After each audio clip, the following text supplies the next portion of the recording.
할렐루야. 오늘도 새날을 주신 하나님을 찬양합니다. 우리가 예수님을 믿고 우리의 성품이 많이 온유해졌다고 생각하지만 거친 세상과 부딪히며 살다 보면 어느새 우리의 심령이 다시 거칠어져 있죠. 그럴 때 비둘기같이 온유하신 성령님께서 우리 가운데 임하셔서 거친 마음 어루만져 주시면 우리의 마음에 다시금 온유함과 평화가 회복될 줄 믿습니다. 오늘 이 아침 비둘기같은 성령님 오셔서 어루만져 달라고 우리 찬송가 187장 1절과 4절을 함께 찬송하면서 하루의 문을 활짝 열어가도록 하겠습니다. 함께 찬송하시겠습니다. 비둘기같이 온유한 은혜의 성령 오셔서 거친 마음 어루만지사 위로와 평화 주소서. 연약한 나를 도우사 하나님 나라 이르러 주님의 품에 안기는 영원한 안식 주소서. 아멘. 오늘도 그렇게 성령 충만한 이 하루가 되시기를 주님의 이름으로 축원합니다. 오늘 우리에게 주시는 하나님의 말씀은 사도행전 18장 9절에서 11절까지 말씀입니다. 제가 봉독해 드리겠습니다. 밤에 주께서 환상 가운데 바울에게 말씀하시되 두려워하지 말며 침묵하지 말고 말하라. 내가 너와 함께 있음에 어떤 사람도 너를 대적하여 해롭게 할 자가 없을 것이니 이는 이 성중에 내 백성이 많음이라 하시더라. 1년 6개월을 머물며 그들 가운데에서 하나님의 말씀을 가르치니라. 아멘. 오늘도 이 말씀을 통해 우리에게 주시는 하나님의 음성을 듣게 되기를 바랍니다. 고린도에서 바울의 선교 전략은 크게 수정이 되었죠. 그 전까지 유대인 우선 전도 전략이었죠. 그래서 유대인들을 통해서 이방인들까지 영향력을 미치는 전도 전략을 폈었는데 이 고린도에서 바울은 이제 후로는 이방인에게로 가리라 라고 말하면서 이제 이방인에게 전도를 하고 이방인을 통해서 유대인들을 어떻게 보면 영적인 시기가 나게 해서 그들이 예수님께로 돌아오게 하는 그런 전략을 선택하게 됩니다. 그리고 그 전략을 실행할 좋은 모델로 디도 유스도의 집에 이사를 해서 디도 유스도를 신앙으로 잘 훈련시켰더니 그의 믿음과 그의 영적 성장의 모습을 바로 옆 회당에 있던 회당장 그리스보와 또 가이오 그리고 스데바나 같은 사람들 또 그들의 집안 모든 사람들이 디도 유스도의 변화된 모습들을 보면서 깜짝 놀라고 시기가 나고 그래서 그들도 다 예수님을 믿게 되는 그런 놀라운 역사가 일어나게 되었죠. 바로 이처럼 바울의 새로운 선교 전략이 놀랍게 성공하는 결과를 얻게 됩니다. 자, 이렇게 외적으로 부흥하고 교회가 이제 세워지고 성장하는 과정이었지만 하지만 고린도에서 바울의 영적으로 혹은 육적으로 그의 건강 상태는 썩 좋지 않았습니다. 고린도전서 2장 3절 말씀에 보면 바울이 직접 당시에 자신의 영적 혹은 육적 상황에 대해서 이렇게 증언을 하고 있는데요. 내가 너희 가운데 거할 때에 약하고 두려워하고 심히 떨었노라. 그렇게 이야기하고 있습니다. 그가 무엇 때문에 이렇게 약하고 두려워하고 심히 떨고 있었는지 정확한 이유는 밝히지 않기 때문에 잘 알 수는 없습니다만 그러나 몇 가지 추정해 볼 수 있는 것이 있습니다. 우선 첫째는 그가 고린도에서 가죽으로 천막을 만드는 일을 하지 않았습니까? 그런데 이것이 굉장한 그 집중력과 또 노동력을 필요로 하는 굉장히 거친 노동이었다는 것이죠. 그런데 그 이전에 바울은 루스드라에서 크게 돌에 맞아서 거의 죽을 뻔한 상황까지 가지 않았습니까? 1차 선교 여행 때 그렇게 몸이 엄청나게 상하고 이게 다 회복이 안 된 상태였거든요. 그런 상황에서 힘겹게 복음을 전하고 있는데 고린도에서는 이렇게 힘든 노동까지 하면서 복음을 전하니 그의 몸이 건강할 리가 없습니다. 굉장히 지치고 힘든 상황이었던 것이죠. 게다가 영적으로도 보면 사실 복음을 전한다는 것은 사람들을 상대하는 것이고 그 사람들을 복음으로 변화시켜가는 과정이지 않습니까? 물론 성령님께서 하시는 일입니다만, 그러나 참 이렇게 변덕을 잘 부리고 또 사람들의 거부와 또 사람들의 핍박과 이런 것들을 당하다 보면 얼마나 큰 스트레스를 받는지 몰라요. 게다가 가는 데마다 이렇게 쉼없이 박해가 있고 핍박이 있고 이것이 고린도에서도 계속 이어지게 되는 것이죠. 그런 상황을 만나다 보니 바울로서는 영적으로도 지치지 않을 수가 없었던 것이죠. 그나마 다행히 그렇게 힘들게 복음을 전할 때 복음의 열매를 하나님께서 맺을 수 있도록 은혜를 베풀어 주셔서 이만큼이라도 사역을 감당할 수 있었지, 그렇지 않았다면 아마 금방 더 지쳐서 힘들어졌을 것입니다. 어쨌든 그럼에도 불구하고 이런 열매를 주셨음에도 불구하고 바울은 큰 영적인 눌림 가운데 있었고 자꾸 이제 육체적으로도 힘이 없고 영적으로도 눌리니까 소심해지고 또 기진한 상태가 되는 거죠. 그래서 바울은 약하고 두려워하고 심히 떨었다, 그렇게 얘기한 것이죠. 그런데 바울만이 그런 건 아니죠. 우리 성도들도 주의 일을 하다 보면 그럴 때가 있죠. 직장 생활 하느라고 사업하느라고 정말 일주일 내내 분주하게 바쁘게 사람들 만나고 뛰어다니고 그런 가운데서도 신앙생활을 하기 위해서 주중에도 얼마나 열심히 신앙생활을 합니까? 그리고 또 주일이 되면 주일날은 또 여러 가지 맡은 바 봉사의 직분들을 감당하느라고 하루 종일 주의 일을 또 쉬지도 않고 아침부터 늦은 시간까지 그렇게 봉사를 하게 되죠. 그러다 보면 우리 성도들도 지치지 않을 수가 없습니다. 육체적으로도 바닥이 나고 또 육체적으로 힘들면 영적으로도 다운이 될 수밖에 없거든요. 그럴 때 누군가 옆에서 좀 위로의 말이라도 해주면 좋겠는데 오히려 성도들 안에 때로는 대적자를 만나기도 하고 또 예기치 않은 소문에 휩쓸려서 정말 마음의 상처를 입고 어려움을 당하는 경우들이 있지 않겠습니까? 그럴 때 얼마나 힘든지 몰라요.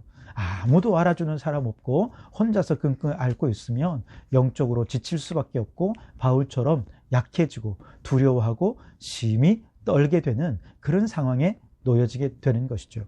그런데 바로 이런 우리의 상황을 다른 사람은 몰라줘도 우리를 아는 분이 계십니다. 바로 우리 주님이시죠. 바울이 그런 상황이라는 것을 누구보다도 예수님이 잘 아셨습니다.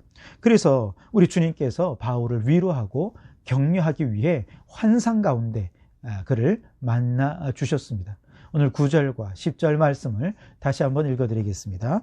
밤에 주께서 환상 가운데 바울에게 말씀하시되 두려워하지 말며 침묵하지 말고 말하라.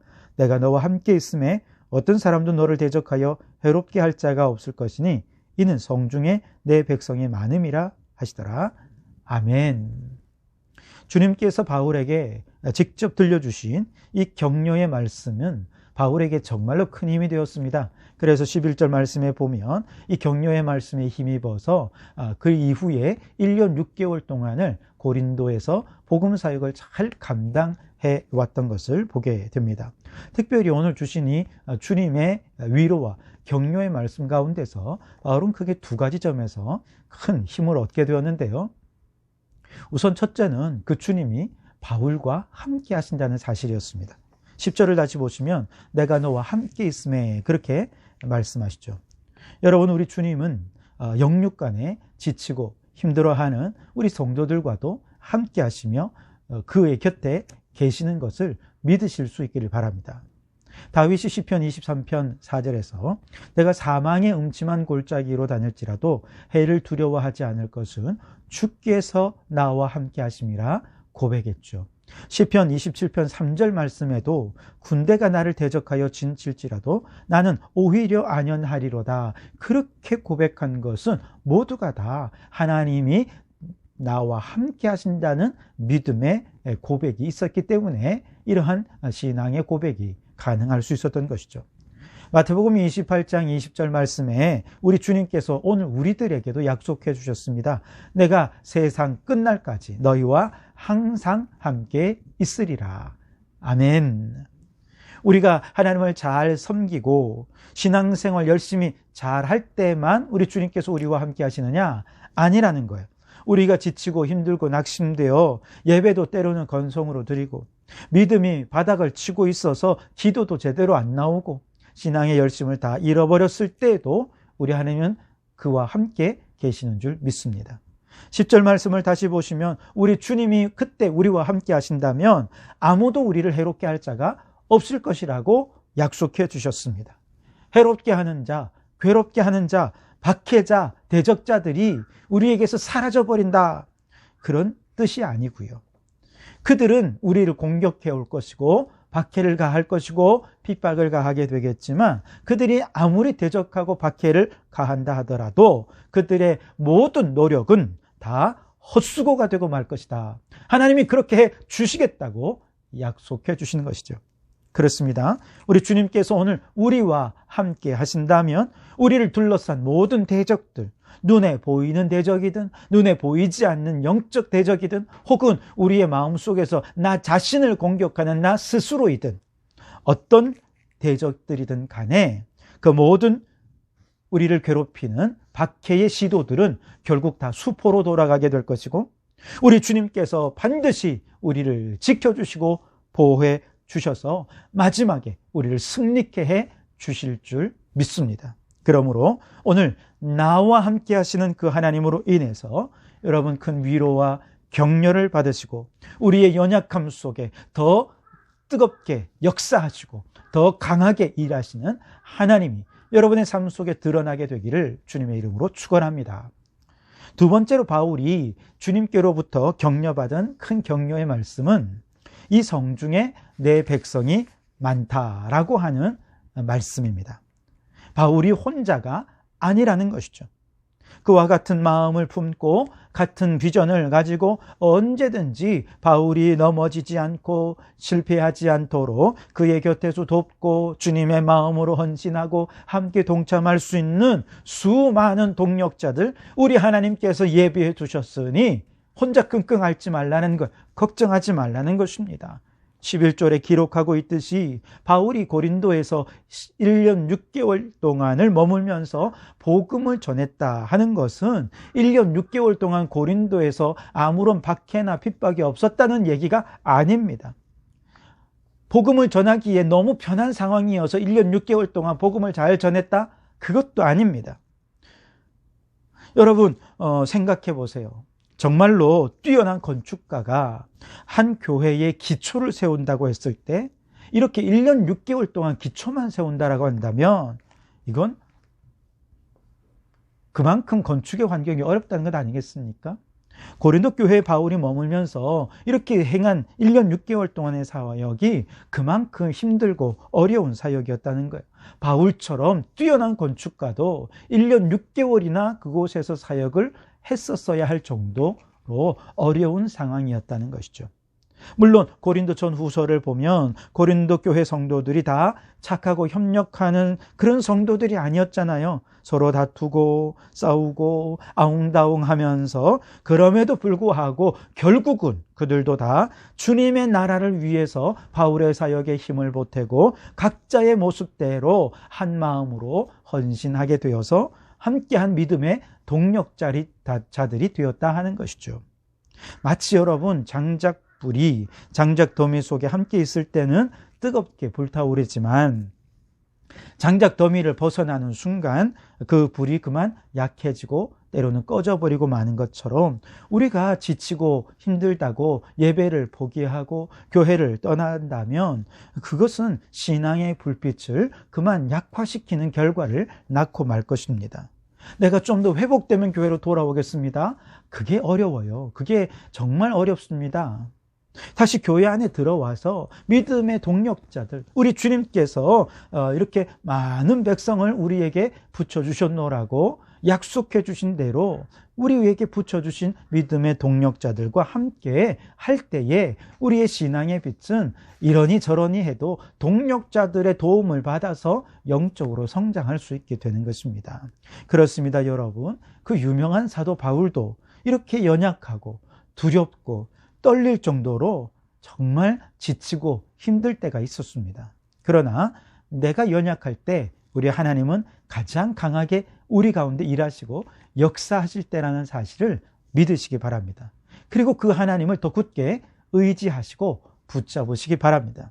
그분은 여러분과 함께 계십니다. 여러분 곁에 믿음의 동력자를 붙여 주셨습니다. 이 주님의 말씀에 바울이 힘을 얻었던 것처럼 여러분도 이 말씀이 여러분에게 주시는 말씀이라 믿고 확신하셔서 이 말씀에 격려받고 힘을 얻어 다시금 주님을 위해 뜨겁게 불타오르는 우리 성도들이 되시기를 주님의 이름으로 축원합니다. 기도하시겠습니다. 하나님 감사합니다. 매일 영상을 열고 함께 찬송하고 말씀을 들으면서 우리 주님과 동행하는 하루하루를 살게 해주심을 감사합니다. 주님, 우리는 영과 육이 모두 연약하고 두려워하고 지쳐있는 그런 성도들도 있을 것입니다. 어떤 분들은 일어날 힘조차 잃어버려 주저앉아 있는 분도 있습니다. 그러나 이 아침 주님 우리 모두에게 찾아오셔서 내가 너와 함께하노라 말씀해 주시고 너 혼자가 아니라 많은 동력자들이 내 곁에 있노라 말씀해 주시니 감사합니다. 이 말씀이 우리에게 힘이 되고 격려가 되어 다시 일어나게 해 주시옵소서. 나의 연약함 중에 가장 강하게 역사하시는 하나님을 경험하며 그 하나님을 나타내는 저희들이 되게 해 주시옵소서. 예수님 이름으로 기도하옵나이다. 아멘.